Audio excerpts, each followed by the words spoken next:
ओम शांति। आज का बहुत सुंदर विषय है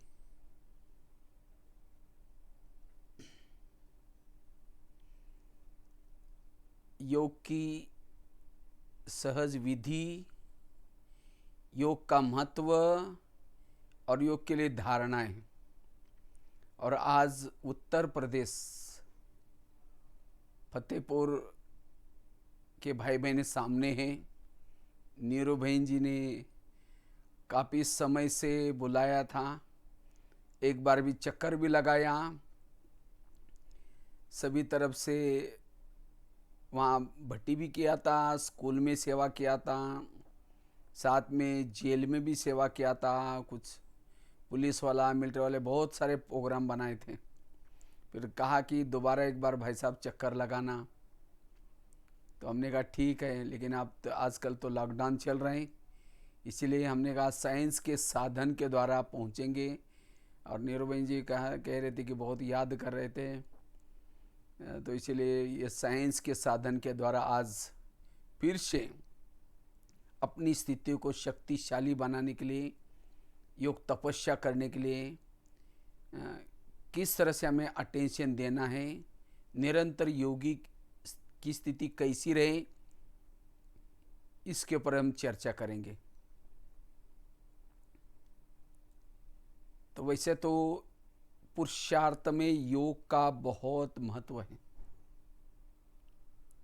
बाबा हर मुरली में कहते हैं, बच्चे मुझे याद करो, बच्चे याद की यात्रा करो, याद में रहो। मुझे लगता है हर मुरली में दो बातें बहुत इम्पोर्टेंट चलती है और बार बार रिपीट होती है। एक याद की यात्रा और दूसरा आत्मा समझो, क्योंकि ये हमारे लिए बहुत ज़रूरी है। क्योंकि जितना हम परमात्मा की याद करते हैं, शिव बाबा को याद करते हैं, उतना हमारी आत्मा में बल आता है, ताकत आती है, उतना परमात्मा के गुण, वो गुण हमारा स्वरूप बन जाता है। वो तो सागर है, जितना परमात्मा को याद करेंगे उतना गुण हमारे अंदर आएंगे और इससे हम देवता बनेंगे।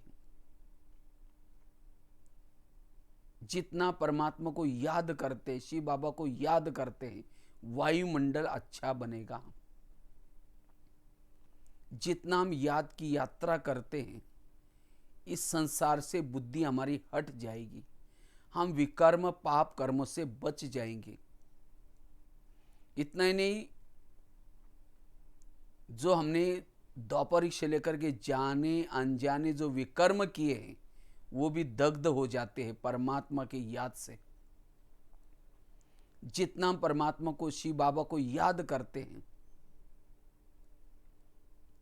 उतना हमें अति इंद्रिय सुख मिल जाता है। अति इंद्रिय सुख,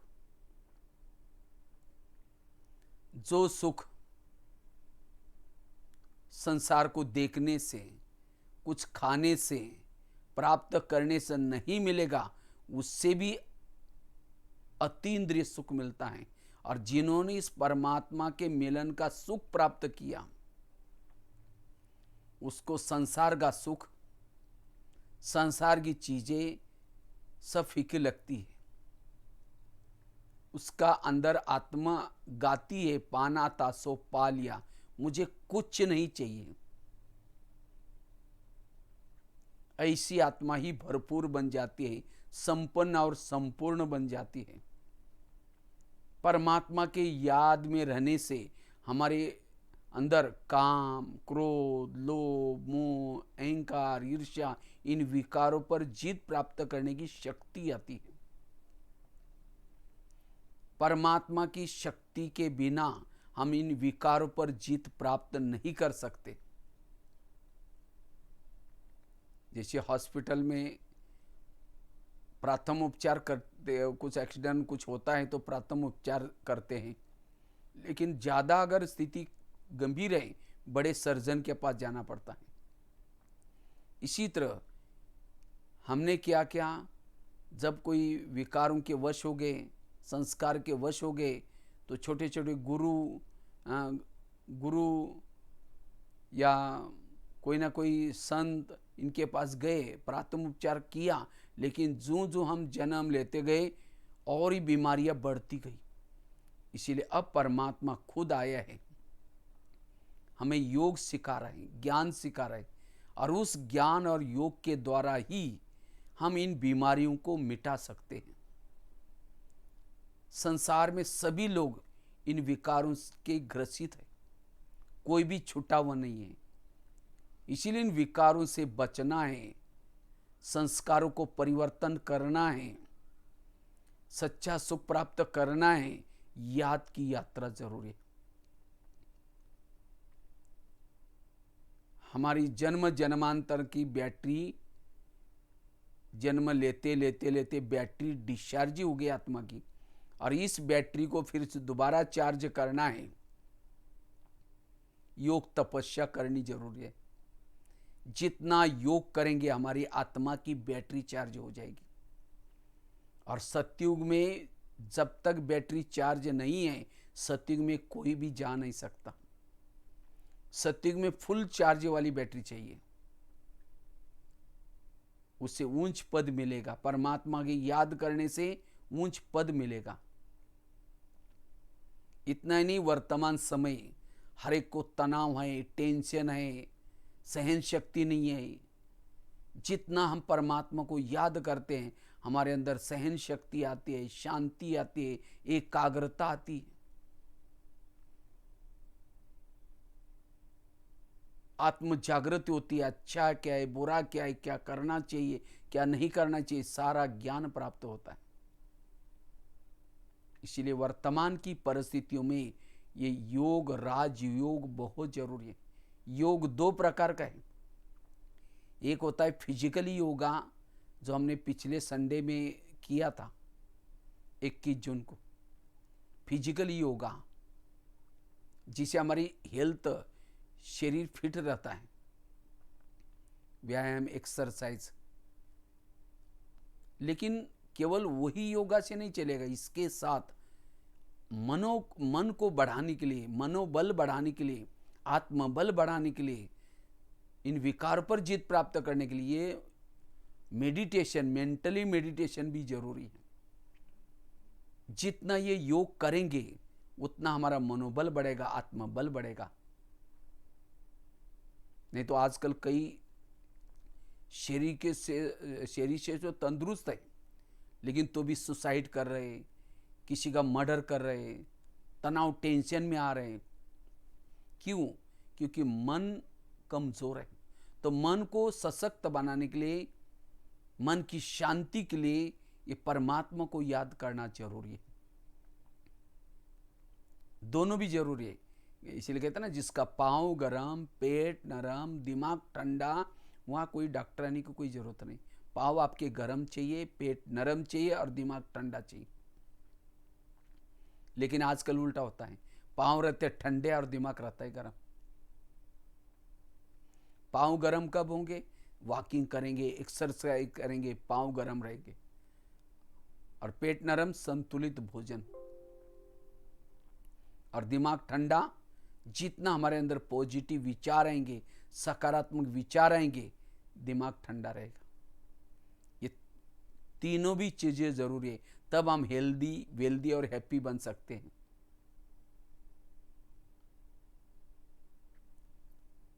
इसीलिए ये राजयोग वर्तमान की परिस्थितियों में अगर हेल्दी, वेल्दी और हैप्पी बनना है, बहुत जरूरी है। जैसे आजकल कोरोना का प्रकोप चल रहा है सभी तरफ, कहते हैं उससे बचने के लिए, कोरोना के प्रकोप से बचने के लिए रोग प्रतिकात्मक शक्ति चाहिए।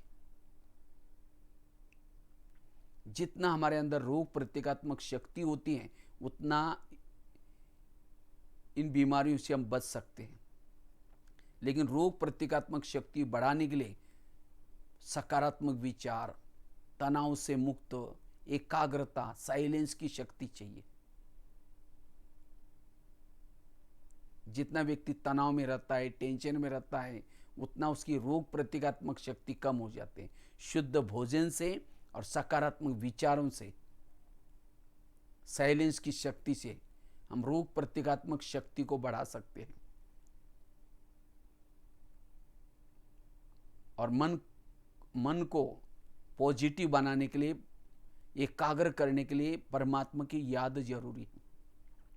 इसलिए वर्तमान की परिस्थितियों में ये योग बहुत जरूरी है। इससे हमारे भविष्य के लिए भी प्राप्ति होती है, वर्तमान समय में भी हम सुखी बन सकते हैं, वायुमंडल को अच्छा बना सकते हैं। इससे हम कर्मेंद्रिय चित्त बन सकते, कर्मातीत बन सकते। आज जीवन में सभी समस्याओं का कारण इंद्रियों की चंचलता। हाथ में शासन ने थप्पड़ दी, मुख में शासन ने गाली दी, आंखों में शासन ने गलत देख लिया। इन इंद्रियों को शासन प्रमाण चलाने के लिए ये योगा जरूरी है, राजयोग जरूरी है। तब हम इस इंद्रियों को संयमित करके अपने व्यवहार को शुद्ध बना सकते हैं।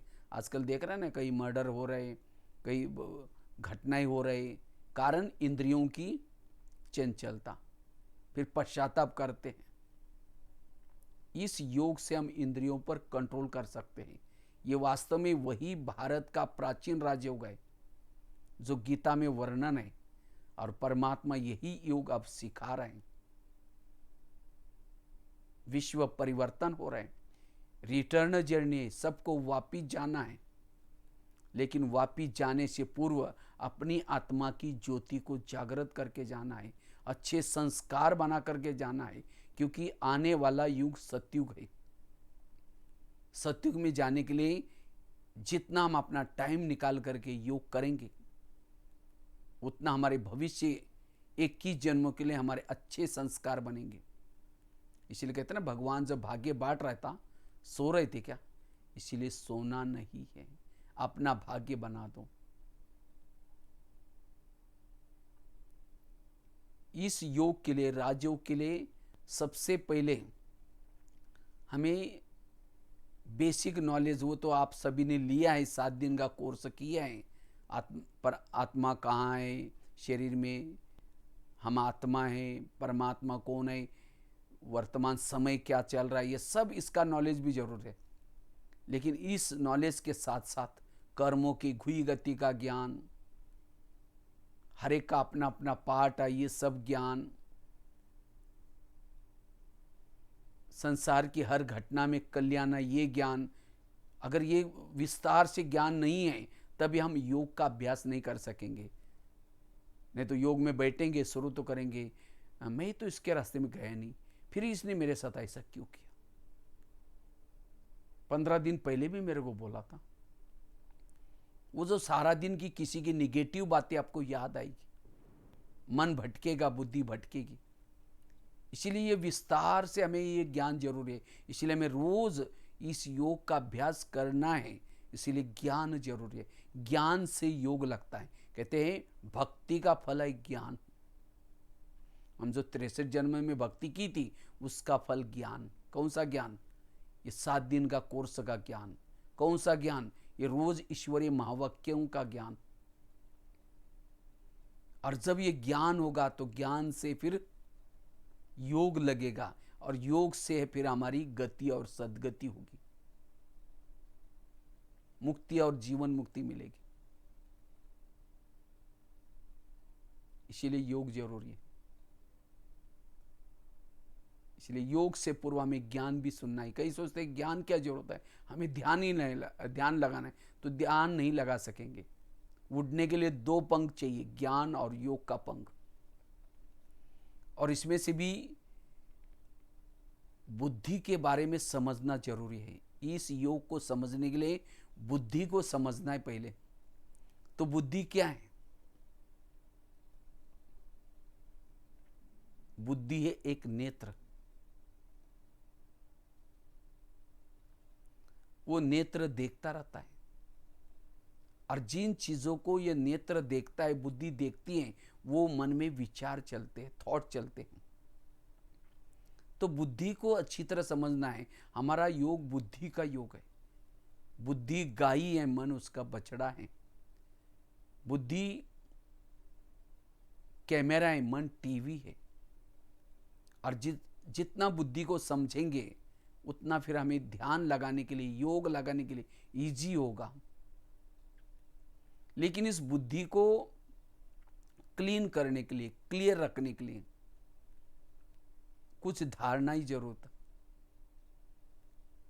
अगर वो धारणा आपके जीवन में नहीं है तो मेडिटेशन, योग में आपको भले ज्ञान है, पता है कि परमात्मा को याद करना है, तो भी याद में नहीं बैठ सकते। सबसे पहली धारणा है, अगर मुझे योग का अभ्यास करना है, मेडिटेशन करना है, सबसे पहली धारणा है हमें सारा दिन एक दूसरे के परचिंतन से बचना है। अगर सारा दिन एक दूसरे का अवगुण देखेंगे, परचिंतन करेंगे, तो योग में बैठ करके परमात्मा का चिंतन नहीं कर सकेंगे, क्योंकि परचिंतन करने से बुद्धि के ऊपर एक प्रकार की धूल आती है, और धूल वाले बुद्धि में ना परम धाम दिखता है ना परमात्मा दिखता है। इसलिए कई कहते योग में तो बैठते हैं लेकिन योग लगता ही नहीं है, बुद्धि भटकती है, परमात्मा से प्यार नहीं मिलता। क्यों? सारा दिन किसी के दोष देखे हैं, अवगुण देखे हैं।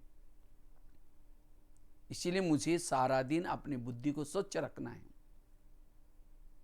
मन को हल्का रखना है, सबके गुण देखो, अच्छाई देखो। इसलिए बाबा को कभी मुरली में कहना पड़ता है, बच्चे झगमुई झगमुई नहीं करो, पर चिंतन नहीं करो।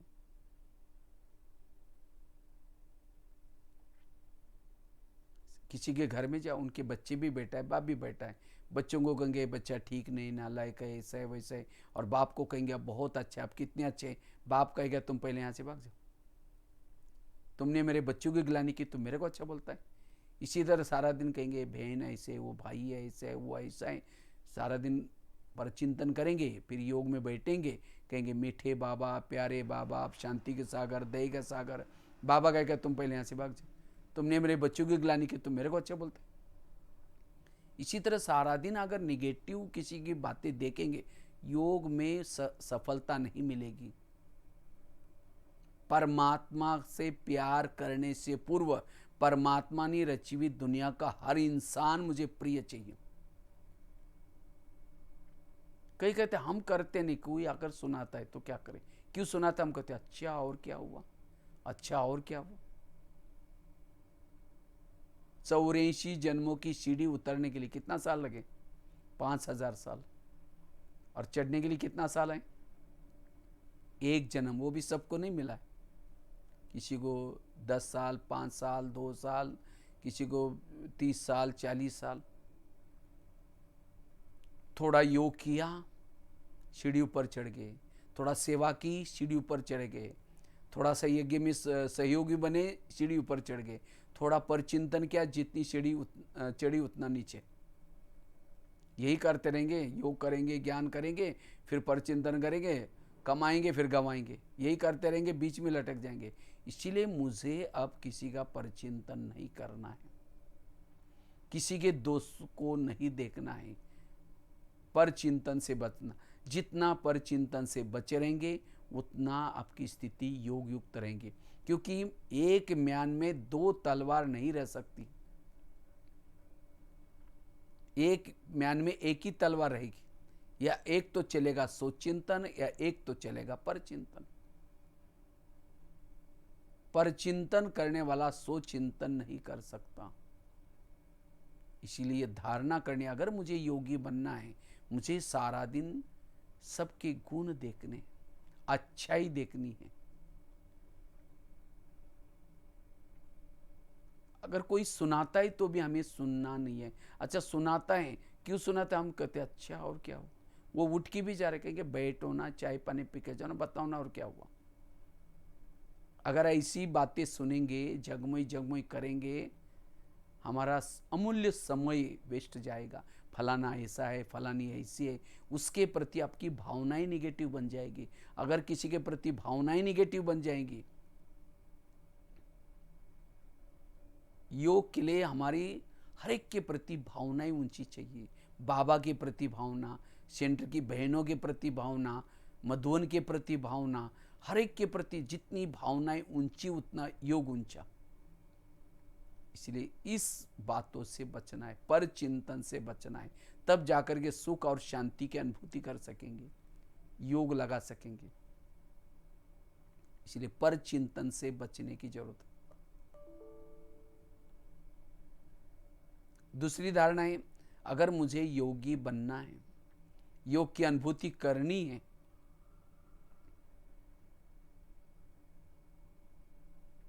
अगर योग करना है, लगाना है, योग की अनुभूति करनी है, उसके लिए हमें सबसे इंपॉर्टेंट है आत्माभिमानी बनना। जितना हम आत्माभिमानी बनेंगे उतना योग लगा सकेंगे। क्यों आत्माभिमानी और योग का कनेक्शन क्या है? आत्माभिमानी बनना जरूरी क्यों है? क्योंकि जितना आत्माभिमानी बनेंगे परमात्मा से कनेक्ट रहेंगे। जैसे तार लगाते हैं, तार लगाते समय बल्ब को जोड़ना है तो उसके ऊपर का रबर का कोटिंग निकालना पड़ता है। इसी तरह परमात्मा से कनेक्ट होना है तो आत्माभिमानी होकर के बैठना है। जितना आत्मिक स्मृति में रहेंगे उतना परमात्मा की याद आएगी। बाबा कहते हैं मेरा तुम्हारे से बहुत प्यार था, क्योंकि भक्ति मार्ग में तुम लोगों ने मुझे पुकारा, तुम लोगों से मेरा प्यार था, इसीलिए मैं क्या किया, उस प्यार के खातिर जैसा तुम्हारा साकारी रूप है वैसा ही साकारी रूप धारण करके नीचे आया। और मेरे पास जितना भी ज्ञान था, समय था, ये सारा ज्ञान तुमको दिया। किसी लिए दिया? ताकि बुद्धि तुम्हारी ऊपर जाए, क्योंकि अब युग बदलने का समय है, ऊपर चलना है, समय पूरा हो गया, कलयुग पूरा हो। ये सारा बताने के लिए मैं तुम्हारा स्वरूप तुम्हारे जैसे बन के आया, ब्रह्मा के तन में आया। अब तुम्हारा अब मेरे से प्यार है तो अब मेरे पास आ जाओ। लेकिन मेरे पास आने के लिए क्या चाहिए? मेरे जैसा रूप धारण करना पड़ेगा, तब तुम मुझे मिल सकते हो। तो परमात्मा ने हमसे मिलने के लिए अब क्या किया? हमारे जैसे रूप धारण किया। तो अब हमें भी क्या करना है? परमात्मा से प्यार है तो हमें क्या करना है? अभी वो आत्म स्वरूप में टिकना जरूरी है। और जितना आत्म स्वरूप में टिकेंगे उतना उसके पास घंटों तक बैठ सकेंगे। क्योंकि देह भान में होकर के बैठेंगे, देह के पदार्थ याद आएंगे, देह की वस्तु याद आएंगी। इसलिए मुरली में आता है, पहले बच्चे आत्मा समझो फिर मुझे याद करो। एक भाई ने मुझे क्वेश्चन पूछा, कहते भाई साहब, अगर कोई बर्फ के पास जाएगा तो क्या अनुभव होगा? ठंडी का अनुभव होगा। अगर कोई आग के पास जाएगा तो गर्मी का अनुभव होगा। तो इसी तरह परमात्मा शांति का, शक्ति का, आनंद का सागर है। अगर कोई परमात्मा के नजदीक जाएगा तो क्या अनुभव होना चाहिए? शक्ति का, शांति का। लेकिन कहता मैं तो माउंट आबू में आया था, शांतिवन में बाबा आया था, 4 घंटा बाबा डायमंड हॉल में आकर के पढ़ा रहा था। और कहता मैं बहनों को बोल करके क्या किया, मैंने बिल्कुल नजदीक जगह लिया, स्टेज के नजदीक, लेकिन मुझे कोई अनुभव नहीं हुआ। ऐसा क्यों हो गया? तो मैंने उसको एक एग्जाम्पल बताया। हमने कहा कोई अगर बड़ा सा चुंबक है, उस चुंबक के आसपास में लोहे के टुकड़े डालो तो क्या हो जाएगा? खींच लेगा। इसका मतलब चुंबक अच्छा है, पावरफुल है। लेकिन कुछ लोहे के टुकड़ों को बड़े से कपड़े के थान के अंदर, कपड़े के अंदर लपेट लपेट करके डालो, हिलेगा भी नहीं। इसका मतलब चुंबक खराब है। चुंबक अच्छा है, लेकिन हमने उस टुकड़ों को लोहे कपड़े के थान के अंदर लपेट करके डाला है। इसी तरह परमात्मा भी शांति, शक्ति, आनंद का सागर है, वो बड़ा चुंबक है। लेकिन परमात्मा के पास कोई देह भान के कपड़े के अंदर लपेट करके बैठेगा, देह भान में बैठेगा, कोई अनुभव नहीं होगा। इसीलिए पहले हमें आत्मिक स्मृति में रहना जरूरी है। जितना आत्मिक स्मृति में रहेंगे उतना परमात्मा की याद आएगी। इसीलिए हमें बार बार ये आत्मा का पाठ पक्का करना है, तब हमारा योग अच्छा लगेगा। और आत्मिक स्मृति से ही विकारों पर जीत प्राप्त कर सकेंगे। आत्मिक स्मृति से ही हम निरंतर योगी बन सकेंगे। देह भान सभी विकारों का जड़ है। देह भान आया, काम आ गया, क्रोध आया, सारे विकार आए। इसलिए अभी हमें आत्मा के भान में रहना है। मैं आत्मा हूं, ये सामने वाली आत्मा है। अगर देह के भान में होकर के दूसरों को आत्मा देखने की कोशिश करेंगे, नहीं दिखाई पड़ेगी। देह के भान में होकर के परमात्मा को देखने की कोशिश करेंगे, नहीं दिखाई पड़ेगी। इसलिए आत्मा की स्मृति का पाठ पक्का जरूरी है। जितना ये धारणा करेंगे उतना हमारा योग परमात्मा से लगेगा। ये बार बार अभ्यास करना, मैं आत्मा हूं, तो ये मेरा लेसन पक्का हो जाए। उसके लिए पवित्रता की धारणा, 7 स्वरूपों का अभ्यास, सोमान में टिकना, संकल्पों को कम चलाना, जितना ये करेंगे, अभ्यास करेंगे, उतना आत्मा का पाठ पक्का होगा। और आत्मा के पाठ से ही परमात्मा का लेसन भी पक्का होगा। इसीलिए आत्माभिमानी बनने की धारणा जरूरी। तीसरी धारणा है, अगर मुझे परमात्मा की याद करनी है, योग करना है, उसके लिए परमात्मा के श्रीमत प्रमाण चलना जरूर है। जितना श्रीमत प्रमाण चलेंगे उतना उनका प्यार मिलेगा। जैसे कोई भी माँ बच्चों को प्यार करते, कब करती? जब वो बच्चा माँ का कहना मानता है। सवेरे जल्दी उठाएगी, अच्छे कपड़े पहनाएगी, कहेगी देखो बेटा कपड़े गंदे नहीं करना, पढ़ना, लड़ना नहीं, झगड़ना नहीं। वो बच्चा जाता है, लड़ता है, झगड़ता है, शाम को जब आएगा मम्मी मम्मी करता है, मम्मी किचन से देखेगी, मैंने जो उसको कहा वो करके आया, नहीं करके आई, बोलेगी तुम चिल्लाते मैं आई ठीक हो। अच्छा जाएगी, जाकर 2 थप्पड़ लगा दी, कहेगी तुमको मैंने इतना अच्छा कहा, तुम गंदा हो कर गया। वही बच्चा माँ ने जो कहा वो करके आता तो मम्मी मम्मी करते, मम्मी जाएगी, गोदी में बिठाएगी, प्यार करेगी। इसी तरह परमात्मा भी हमारी माँ है। सवेरे जल्दी उठाते हैं, अच्छे कितना सारा मुरली में डायरेक्शन देते, बच्चे आत्मा समझना, परचिंतन नहीं करना, और हम बाहर जा करके सारा उल्टा कर लेते। जब शाम को आएंगे, जैसे बच्चा शाम को आता है मम्मी मम्मी करता है, हम भी बाबा बाबा करेंगे। मम्मी जैसे किचन से देखते हैं, बाबा भी ऊपर से देखता है, मैंने जो उसको कहा वो करके आया। इसीलिए अगर परमात्मा की याद करनी है, इसीलिए जो वो कहता है वो करना है। वो कोई बड़ी बात नहीं बोलता। बच्चे रोज अमृत वेला उठो,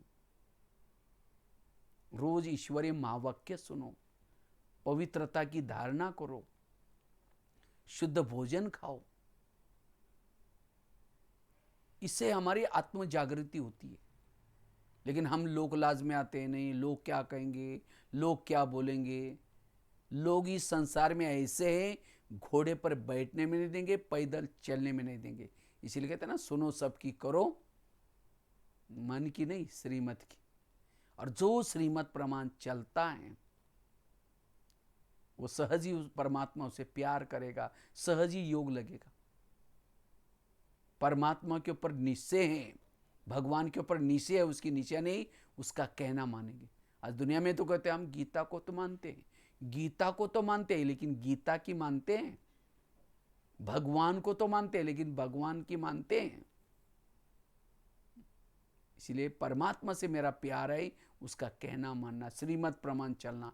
इसलिए जितना जितना श्रीमत प्रमाण चलेंगे हमारा योग बहुत अच्छा लगेगा। अगर योग नहीं लगता, जरूर दाल में कुछ काला है, मेरे से भूले हो रहे। 3 धारणा बताई। चौथी धारणा है, अगर मुझे योग करना है, योग की अनुभूति करनी है, उसके लिए सारा दिन सहनशील बन करके रहना है।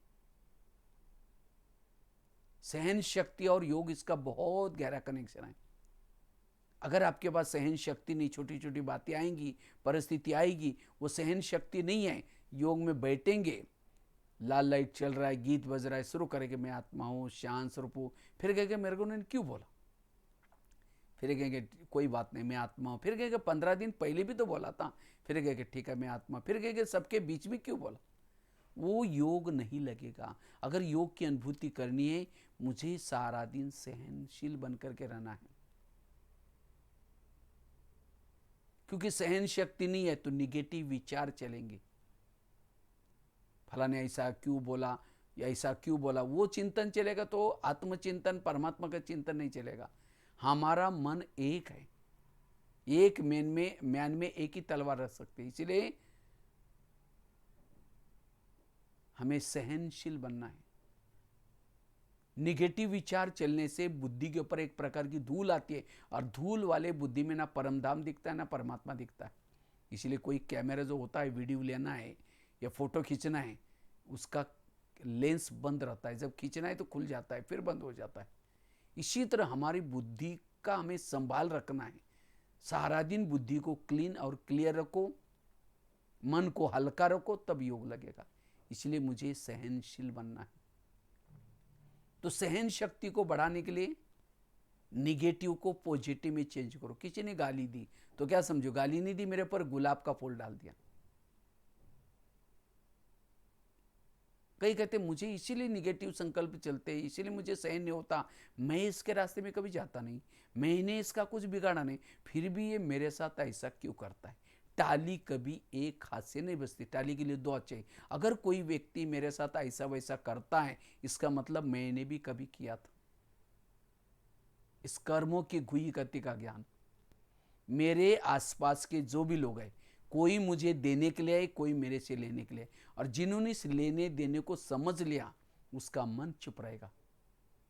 और जिसका मन चुप रहता है वो योगी बन सकता है। No question, no correction, no quotation, no opposition, मन चुप।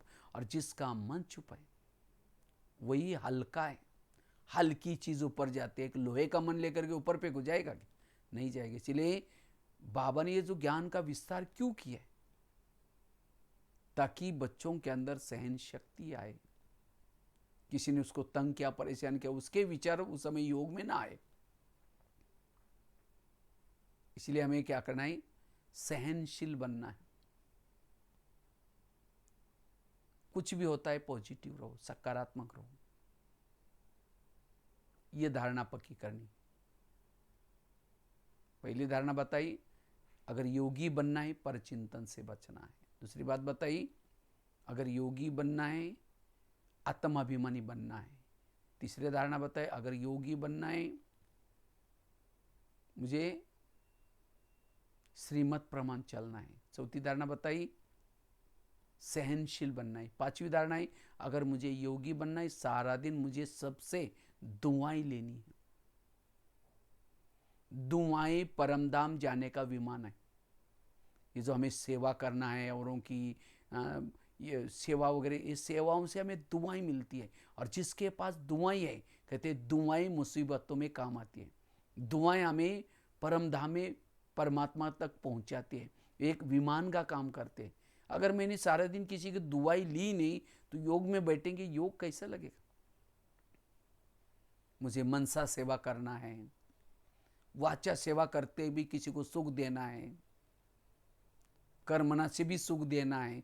जो सुख देगा वो अपने आप खुशी रहेगी, वो योग युक्त होगा। अगर कोई व्यक्ति को आपने तंग किया, परेशान किया, किसी की बददुआई लिए, योग में नहीं बैठ सकेंगे। जैसे कोई सास है, बहू को मार करके झगड़ा करके आकर के योग लगा रहे, मैं आत्मा हूँ शांत, ये ऊपर उड़ने की कोशिश कर रहे, और बहू उसके निगेटिव विचार चले, वो नीचे खींच रहे, तो जैसे लगेगा पता नहीं मुझे कोई नीचे खींच रहा है, योग नहीं लगेगा। वही बातें याद आएगी। इसीलिए योग लगाने के लिए दुआएं लेनी, जितना दुआएं लेंगे योग लगेगा। छठी धारणा है, अगर मुझे योग युक्त बनना है, योगी बनना है, उसके लिए मुझे अपने पुराने संस्कार को परिवर्तन करना है। जो मेरे पुराने संस्कार है, काम क्रोध के संस्कार है, उसको परिवर्तन करना है। मेरे वही संस्कार है, वही पुरानी आदत है, तो योग कहाँ लगेगा। क्योंकि पुराने संस्कार के वश होने से हम इंद्रियों के वश हो जाते हैं, और जो कर्म इंद्रियों के वश है वो योगी नहीं बन सकते। इसीलिए योगी बनना है, मुझे अपने पुराने संस्कारों को परिवर्तन करना है। और वो संस्कार परिवर्तन जब श्रीमत प्रमाण चलेंगे, संस्कार अपने आप परिवर्तन होंगे। संस्कारों के वश होने से की कमाई चट हो जाती है। ये जो टोटल ज्ञान है हमारे संस्कारों को परिवर्तन करने के लिए। मेरे संस्कार क्या देवता ही है, देवता के समान है? अगर नहीं है तो फिर मुझे उस ऐसे बनना है। जितना श्रीमत प्रमाण चलेंगे, बाबा की आज्ञा का पालन करेंगे, अपने आप संस्कार अच्छे बनेंगे। जब संस्कार अच्छे बनेंगे, निश्चिंत होकर के बैठेंगे, खुशी से योग में बैठेंगे। अगर संस्कार गलत है, मन खाएगा, बुद्धि में वही विचार आएगा, मैंने वो करना नहीं चाहता, मैंने ऐसे गलत काम कैसे किया, पश्चाताप होगा, योग नहीं लगेगा। इसीलिए योग युक्त बनने के लिए हमें पुराने संस्कारों को परिवर्तन करना है। चेक करो मेरे अंदर किस प्रकार की कमी है, किस प्रकार के विकारों के अंश है, उसको मुझे क्या करना है, ज्ञान और योग के द्वारा परिवर्तन करना है, और तब जाकर के योग की अनुभूति कर पाएंगे। योग की अनुभूति करने के लिए सातवीं धारणा है, हमें सोमानों में स्थित रहना है। सोमान, बाबा ने बहुत सारे सोमान दिए। बच्चे, तुम तो शिव शक्ति हो, तुम पवित्रता की देवी हो, तुम कल्प कल्प की विजय आत्मा हो, तुम पूर्वज आत्मा हो, तुम भक्तों की इष्ट आत्मा हो, तुम महान आत्मा हो। जितना ही सोमान में रहेंगे, अंतरिक्ष शक्तियां जागृत होगी। सोमान में रहने वाला मान अपमान की निंदा स्तुति में नहीं, उसका फीलिंग नहीं होगी, समान रहेगा, और वही योग युक्त तो हो सकता है। नहीं तो किसी ने अपमान किया, निंदा की, जब योग में बैठेंगे वही याद आएगा, अरे मेरे को उसने पूछा ही नहीं, मैंने इतना ये क्या पूछा, वो बातें याद आएगी। इसीलिए सोमान में रहने वाला, उसको कोई मान दे, कोई पूछे ना पूछे, कोई फर्क नहीं पड़ेगा। इसीलिए सोमानों के अभ्यास करना है, सोमानों से शक्तियां जागृत हो जाएगी। तो इस तरह से कुछ धारणाएं अगर करेंगे, तब योग की अच्छी तरह अनुभव हम कर सकेंगे, योग युक्त रह सकेंगे। लेकिन योग के हमें यथार्थ विधि को जानना भी जरूरत है। धारणा तो पता चली, केवल धारणा होने से नहीं चलेगी। अब धारणाएं हैं, लेकिन योग में बैठेंगे, मन कहाँ लगाना है, बुद्धि कहाँ लगाना है, अगर ये यथार्थ नहीं लगाएंगे तो भी योग नहीं लगेगा। जैसे कोई मोबाइल को चार्ज करते हैं, कैसे करते हैं, वहाँ केवल प्लग के पास रखने से चार्ज होगा? नहीं, प्लग के पास रख करके उसकी दोनों तारे प्लग में डालते हैं, स्विच चालू करते हैं, तब मोबाइल चार्ज नहीं होता, उसकी बैटरी चार्ज हो जाती है। इसी तरह मुझे भी आत्मारूपी बैटरी को चार्ज करना है। उसके लिए मुझे भी अपने मोबाइल को क्या करना है, प्लग के पास लाना है। प्लग अर्थात जहाँ बाबा का कमरा है, या समझो बाबा का फोटो है, यथार्थ स्थान पर बैठना। और बैठने के बाद हमें क्या करना है, केवल बैठना पर्याप्त नहीं, लेकिन मन बुद्धि कहाँ है वो चेक करो। अब समझो मोबाइल को प्लग के पास रखा, लेकिन तारे नीचे पड़ी है, मोबाइल थोड़ी चार्ज होगा, वो बैटरी चार्ज होगी ही नहीं। इसीलिए तारों को प्लग में डालते हैं, एक तार डालने से नहीं, दोनों। इसी तरह हमें क्या करना है, योग में जब बैठते हैं, मन और बुद्धि की तार को क्या करना है, परमधाम में लगाना है, बाबा की तरफ लगाना है, और तब जाकर के परमात्मा से शक्ति आएगी, हमारी आत्मा की बैटरी चार्ज होगी। और ये दोनों में से भी महत्व का है बुद्धि।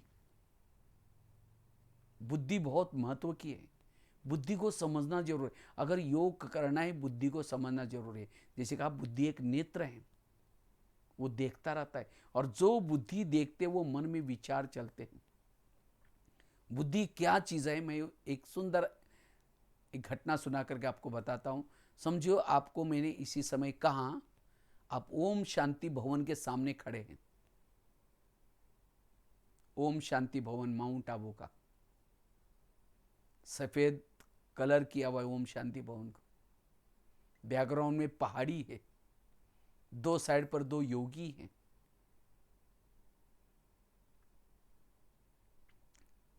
गेट के सामने आप आए, और वहां से बीच के गेट से आप ऊपर चढ़ रहे, सीढ़े चढ़ करके। जैसे अंदर प्रवेश किया, वरांडे में एक बहुत सुंदर स्वर्ग का मॉडल बना हुआ है, उसको आप देख रहे। वहां से ओम शांति भवन के अंदर प्रवेश किया। ओम शांति भवन में जाते ही अंदर सामने एक सृष्टि चक्र की घड़ी के रूप में बनाया, सत्यु गोल्डन कलर दिया है, फिर त्रेता को सिल्वर कलर दिया है, द्वापर को कॉपर कलर दिया है और कलयुग को ब्लैक कलर दिया है। ऐसी घड़ी बड़ी बनी है। उसके बाद बीच में बाबा का चित्र है, बहुत सुंदर फोटो लगा हुआ है। साइड पर सर्वात्माओं का पिता का चित्र, उसके बाजू में सर्वात्माओं का पिता का चित्र। वो देख करके आप नीचे पांडवन के गेट के पास आए। ये कृष्ण का गोले वाला चित्र है। वहां से आप शांति स्तंभ के पास गए। शांति स्तंभ मार्बल का बना हुआ है। पवित्र स्तंभ, ज्ञान स्तंभ, शक्ति स्तंभ लिखा हुआ है। वहां से आप धीरे से बाबा के रूम में गए। बाबा के रूम में, रूम में खटिया रखी है, नीला सा ट्रांसलेट है, आप दृष्टि ले रहे। वहां का एक बाबा का चित्र भी अभी भी है। बाबा खटिया पर बनियान पहन करके बैठे हुए। वहां से आप झोपड़ी की तरफ गए। बाजू में एक झूला भी है।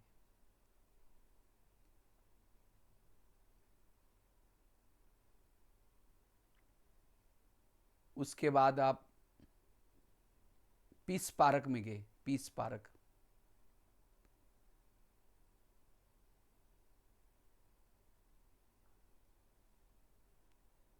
वहां से आप लोग ओम का जो बना हुआ वहां से देख रहे। सामने रडार भी लगा हुआ है गुरु शिखर की तरफ। वहां से आप नीचे ज्ञान सरोवर में आए। किचन कॉम्प्लेक्स के सामने है। वहां से आप लोग नीचे डायमंड हॉल में आए। डायमंड हॉल में लास्ट के गेट के पास खड़े हैं। सामने बाबा का सुंदर फोटो देख रहे।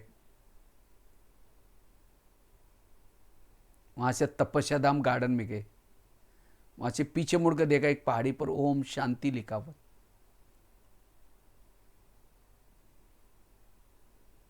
सफेद कलर से लिखा हुआ है। तो दिखाई पड़ा ये। बैठे फतेहपुर में, घरों में बैठे हैं, लेकिन ये सब आप देखा। मधुबन में आप पहुंचे थे। यहां कौन आया था आपका? इसको कहते ध्यान, इसको कहते बुद्धि। आंखें वहां है आपके, लेकिन यहां कौन आया? ऐसे ही जैसे ये स्थूल बातें बताई, ऐसे ही हमें ऊपर की तरफ चलना है। अपना तीसरा नेत्र खोल करके चलो। चांद सूरज तारांगन से भी पार, वो अव्यक्त वतन की दुनिया, हजारों चंद्रमा के समान लाइट माइट, और उसमें फरिश्तों का राजा ब्रह्मा बाबा बैठे फरिश्ते के शरीर में। आज फरिश्तों की महफिल लगी है। जैसे मैं नीचे से जाता हूं बुद्धि रूपी नेत्र से, बाबा मेरा स्वागत कर रहे। ये सब दृश्य देखते मेरे अंदर वाइब्रेशन बढ़ता जा रहा है।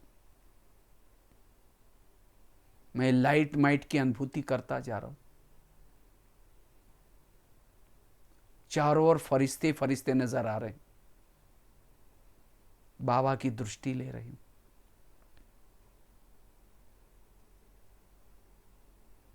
बाबा ने मेरे हाथ पकड़ करके धीरे धीरे फरिश्तों से मिलने के लिए लेके गए। मम्मा को देख रहा हूं। सभी वरिष्ठ दादियों की मैं दृष्टि ले रहा।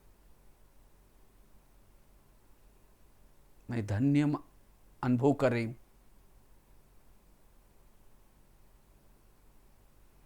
जैसे कि आज मेरी जन्म जन्मांतर की सारी थकान मिट गई इस दृश्य को देख करके।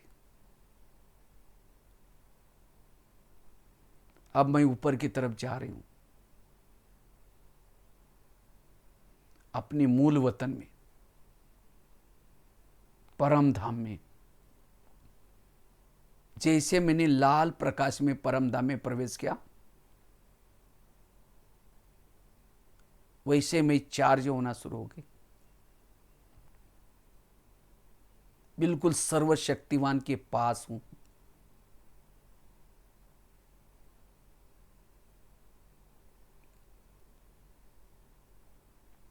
जिस बाबा को मैं दुनिया में ढूंढ रही थी, उनको सामने देख रही हूं, बिल्कुल बुद्धि के सामने।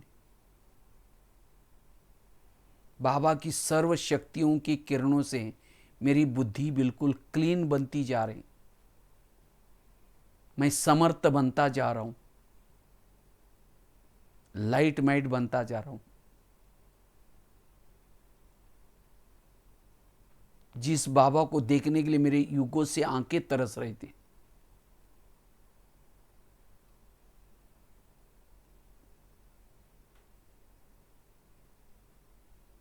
ये मैं प्रभु मिलन कर रहा हूं।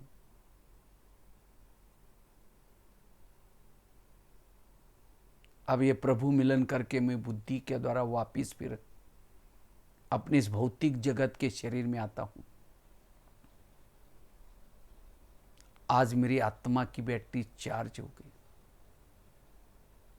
अब मैं इस लाइट माइट को विश्व में फैलाऊंगा।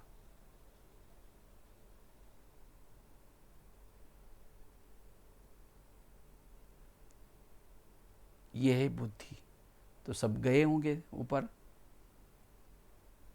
ये विजन दिखना जरूरी है, दृश्य दिखना जरूरी है। जैसे वहां के जब दृश्य देखेंगे तब जाकर के, क्योंकि आत्मा तो बॉडी में रहते हैं। जैसे मोबाइल की बात मैं सुना रहा था, मोबाइल को जैसे तारे प्लग में डालते हैं, स्विच चालू करते हैं, स्विच चालू करने के बाद मोबाइल की बैटरी चार्ज हो जाते हैं। उस समय चार्ज हो जाते हैं तो बैटरी कहाँ रहती है? बैटरी तो मोबाइल में रहती है, प्लग में कौन गया? 2 तारे गई। इसी तरह जब हम योग में बैठते हैं तो हमारी मन और बुद्धि, ये 2 तारे परमात्मा के पास जाती है। ध्यान और मन दिखता नहीं है किसी को, आपका ध्यान कहाँ लगा हुआ है, लेकिन सूक्ष्म में वो ध्यान वहां परमात्मा में जाता है। अगर आप भले हॉल में बैठे सामने बाबा को देख रहे हैं, गीत भी सुन रहे हैं, लेकिन अगर मन और ध्यान आपका कई देर भटक रहे हैं, सामने वालों को लग रहा है वाह इन्होंने योग किया। वो योग नहीं था, वियोग था। लाल लाइट में केवल बैठना, गीत सुनना, फोटो को देखना, ये योग नहीं है। लेकिन हमें ध्यान और मन ऊपर जाए, ऐसा योग करने से वो आत्मिक स्थिति बन जाती है, ज्वाला स्वरूप स्थिति बन जाती है। नहीं तो मन बुद्धि कैसे बैठे? अब समझो आपने तो तारों को तो डाला प्लग में, लेकिन तार डाल रहे निकाल रहे ऐसे करते रहेंगे तो चार्जिंग कैसे होगा? इसी तरह कई क्या करेंगे, योग में बैठेंगे। समझो कोई माता योग लगाने के लिए आ रहे हैं, रास्ते में देखा कि बहुत अच्छा सब्जी वाला जा रहे हैं, फिर सोचे कि चलो शाम को आज इसकी सब्जी बनाएंगे। पहले सोचे कि जा करके योग करेंगे, जाते समय लेके जाएंगे। फिर योग में बैठे, लाल लाइट चल रहा है, गीत वैसे शुरू करेंगे, मैं आत्मा हूँ, शांत स्वरूप हूँ। फिर कहेंगे अरे वो थैली तो लाए नहीं, सब्जी कैसे लेके जाऊँ? तार प्लग से लेके फिर कहेंगे मैं आत्मा हूँ, शांत स्वरूप हूँ। फिर सोचे कि गैस के ऊपर जो दूध रखा था शायद मैंने उसको बंद किया ही, ऐसा ही चल रहा है। फिर कहेंगे बाद में देख लेते, मैं आत्मा हूँ, शांत स्वरूप हूँ। फिर सोचे कि घर में तो मेहमान आने वाला था, मैंने तो सोचा था उसके लिए कुछ छोले बनाना है, लेकिन रात को तो भिगो ही नहीं, चलो छोड़ो कुछ और बना देंगे, मैं आत्मा हूँ, शांत स्वरूप हूँ। लाल लाइट की सफेद लाइट होगी। सामने वाला बैठने वाला लगता है कि योग लगा रहे। ये तो माताओं की बात बताई। भाइयों को कोई दुकान वाला है, शुरू करेगा मैं आत्मा हूँ, शांत स्वरूप। फिर सोचे अरे वो आज कोई उधार लेके गया था, उसको मैंने डायरी में नोट किया या नहीं किया। फिर कहेंगे ठीक है मैं आत्मा हूँ। फिर कहेंगे अरे वो जो कुछ होलसेल सामान मंगाना था कानपुर से, तो भूल गया। बैठे योग में चिंतन वो चल रहा है। इसीलिए अटेंशन की कमी। जैसे कोई मेहमान, बहुत बड़ा व्यक्ति आया है आपके घर में और आप उससे बात कर रहे, बहुत गहरी बात चल रही, काम की बात चल रही, और अचानक बच्चा बीच में आता है, कहते मम्मी मेरा किताब कहाँ है, मम्मी मेरी टाई कहाँ है। कहेंगे ठहर जाओ, मैं तेरा दूंगा, पहले मैं बात करूँ, बीच में नहीं आऊँ। बच्चा तो रोज की है, मेहमान तो कभी कभी का बहुत समय के बाद आए। इसी तरह परमात्मा से मिल रहे हैं, बातें करें, बीच में कुछ सब्जी आ जाए, ये आ जाए, वो तो रोज ही करते हैं। इसीलिए हमें योग करते समय एकदम अटेंशन से बैठना है, और जब अटेंशन से बैठते तब जाकर के योग में वो अनुभव होगा, वो ताकत मिलेगी। और ऐसा बैठ करके योग करने के बाद वो जब सारा दिन कर्म करते हैं तो भी आपका ध्यान इस दुनिया से निकल जाएगा, परमात्मा में लगेगा, जिसको कहते हैं कर्म योग। और जब ऐसे आप कर्म करते समय योग युक्त हैं, आपके चाल चलन में बदलाव दिखाई पड़ेगा, क्योंकि माता देखो अपने मस्त हो गए, उसको इस संसार में क्या हो रहा है, क्या यहाँ की व्यर्थ बातों से वो उपराम रहेगा। कर्मयोगी की स्थिति, रात को सोया ही ध्यान लगा रहेगा परमात्मा की तरफ, रास्ते में चल रहा है उसका ध्यान पर, उसका हर पल सफल हो रहा है। लेकिन अगर बुद्धि मन भटकती है, योग में बैठने के बाद भी उसका टाइम वेस्ट हो रहा है। इसलिए ऐसा हमें विधि से योग लगाना है। अगर ये मोबाइल के एग्जाम्पल को भी याद रखेंगे, कैसे प्लग के पास लाया, दोनों तारे डाली, स्विच चालू किया, बार बार तारों को डाला निकाला नहीं है, और केवल कौन गई, तारे गई। इसी तरह हमारा ध्यान, हम क्या करते हैं, आत्मा निकल करके जा रही है, कोशिश करके, आत्मा तो लुढ़ जाएगी। आत्मा अगर बॉडी से निकल गई शरीर लुढ़क जाएगा। आत्मा नहीं जाती, मन बुद्धि जाती है। और योग लगता है आप सभी का, ऐसा नहीं कि योग नहीं लगता, योग लगता है तब तो सेंटर पर आ रहे हैं, योग लगता है तो अमृत वाला उठ रहे, योग लगता है तब तो जाकर नियम पर चल रहे। लेकिन उस योग में एकाग्रता वाला, शक्तिशाली वाला योग करना है, जिसको बाबा कहते हैं ज्वाला स्वरूप योग। और विशेष खास तो अमृत वेला का योग महत्व का है। तो अमृत वेला तो सभी आजकल उठते होंगे, लेकिन उठ करके बैठना यह पर्याप्त नहीं है। उठ करके आपको क्या करना, आंखों को खोल करके बैठना है। ऐसे नहीं कि वो बस वो उठ तो गए बेड पर से तो उठ गए, लेकिन अगर आंखें बंद है, स्थूल आंखें बंद है, बुद्धि रूपी नेत्र बंद है, वो भी फिर अनुभव कहाँ होंगे। कई कहते हो क्या स्थूल आंखें तो खुली हैं लेकिन बुद्धि रूपी नेत्र बंद है, क्योंकि स्थूल आंखें बंद हो गई तो बुद्धि का नेत्र भी बंद हो जाता है। इसीलिए स्थूल नेत्र को खुला रखना, क्योंकि हमारा कर्म योग है। कई कहते नहीं, हमें क्या आंखें खुली रखती है ना, तो सामने आ रहे जा रहे वो दिखता है। बंद करने से अच्छा लगता है। भले बंद करने से भी आप योग कर सकते हैं, लेकिन अब समझो आंखें खुली करेंगे तो इतना ही दिखाई पड़ेगा, बंद करेंगे तो खुद खेती, कोई दुकान, ये सारा वो दिखाई पड़ेगा, तब क्या करेंगे। इसलिए आंखें खुली रख करके बुद्धि रूपी नेत्र खोला रखो, तब आपको यहाँ की व्यर्थ बातें दिखाई नहीं पड़ेगी। मेन है बुद्धि परमात्मा को देखे। इसलिए स्थूल नेत्र खुला, बुद्धि नेत्र भी खुला, और ऐसा एकाग्रता वाला योग करना है।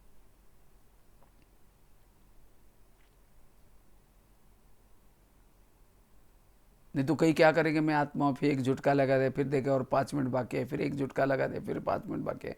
ऐसे भक्ति मार्ग में ये क्या मारा है, पहले राम राम राम राम राम देखना, भाई बिल्ली दूध नहीं, फिर राम राम राम राम। अब यहाँ भी बैठेंगे, कोई योग में बैठेगा, लाल लाइट चल रहा है, गीत बज रहा है, शुरू करके मैं आत्मा हूँ, शांत स्वरूप। अचानक थाली का आवाज़ आया, कहेंगे बेटा तुमने क्या गिराया, थोड़ा ध्यान से दे लेना। सुना ही पड़ा, किसने सुना, कान नहीं सुनता, बुद्धि कानों की तरह सुनती है। तो जब सुनाई पड़ा तो बुद्धि कहाँ आती आती, जब बुद्धि आती तो मन का आता, वो भी आता। जब मन बुद्धि आए तो ऊपर कौन गया, कोई नहीं गया।